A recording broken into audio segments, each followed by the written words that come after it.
BRS ప్రభుత్వంలో రైతు మరణాలు జరిగినాయి, అది పాత ముచ్చట అన్నారు మాజీ మంత్రి జగదీష్ రెడ్డి. ఇప్పుడు ఎన్సీఆర్బీ లెక్కలకు కాంగ్రెస్ ప్రభుత్వం జవాబు చెప్పాలన్నారు.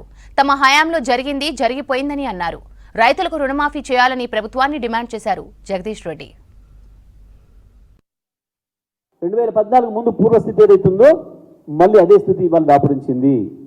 ఇది కేవలం ప్రభుత్వ నిర్లక్ష్యం వల్ల, ప్రభుత్వం యొక్క కక్షపూరిత వైఖరి వల్ల, ప్రభుత్వం యొక్క చేతగంతనం వల్ల, లేదా ప్రభుత్వం వేరే పనిలో ఉండి ఈ పని పట్టించుకోకపోవడం వల్ల వచ్చిన సమస్య తప్ప ఇది దానంతరాది వచ్చిన సమస్య కాదు.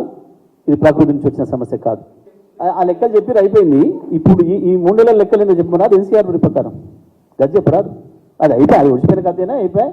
దాని తర్వాతనే వస్తే మీరు మీ చేతికి వచ్చి 120 రోజులు 110 రోజులు దాటే ఈ 110 రోజులు ఎన్సీఆర్బీ లెక్కలి గదే మేము చెప్పింది 200 కాదు. ఏముందో చెప్పు. 200 కాకపోతే 199 ఉందా, 198 ఉందా చెప్పు. ఏముందో చచ్చిపోయింది వాస్తవం. మీ మీడియాలలోనే వచ్చింది. ఇక్కడ రైతు పాము కాడు చచ్చిపోయాడు, ఇక్కడ రైతు కరెంట్ షాక్తో చచ్చిపోయాడు, ఇక్కడ రైతు ఆత్మహత్య చేసుకున్నాడు.